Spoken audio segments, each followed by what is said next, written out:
समोसे, पकौड़े, रोल और कबाब के लिए हम ख़ास किस्म की चटनी बनाएंगे जो हम काफ़ी टाइम तक स्टोर भी कर सकते हैं।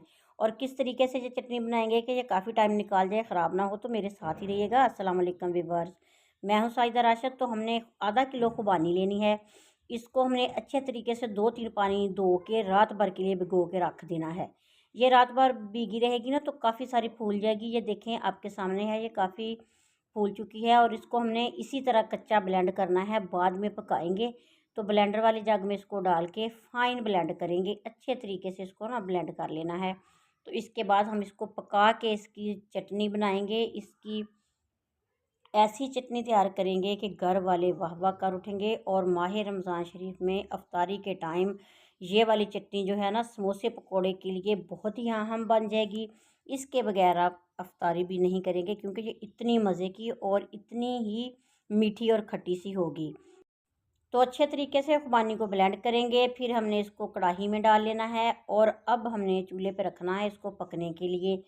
तो ये वाली चटनी है ना, इसको काफ़ी सारा पकाएंगे। तो जग के अंदर जो हमारी खुबानी लगी हुई थी ना, उसमें थोड़ा सा पानी डाल के तो वो भी इसमें डालेंगे पानी, क्योंकि कोई चीज़ खाने वाली ना ज़ाया नहीं करनी चाहिए। अब हमने इसमें डालनी है थोड़ी सी कुटी लाल मिर्च और साथ ही हमने इसमें नमक डाल देना है।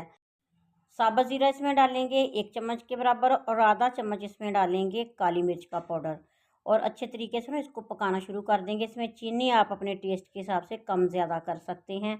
तो मैंने 1 प्याली इसमें ना चीनी डाल दी है। अगर कम हुई तो थोड़ी सी चीनी और डाल लेंगे और इसको बॉयल आने तक पकाएंगे। काफ़ी सारे बॉयल आने चाहिए, फिर ही ये काफ़ी टाइम निकालेगी, वरना ख़राब हो जाएगी।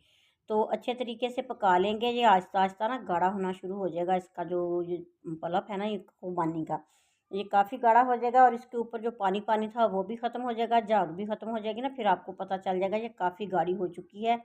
तो इसमें ना सिरका हम डालेंगे 2 चम्मच के बराबर। इसके साथ जो चीनी इसमें हमने डाली होती है ना, वो जाला सा नहीं बनता।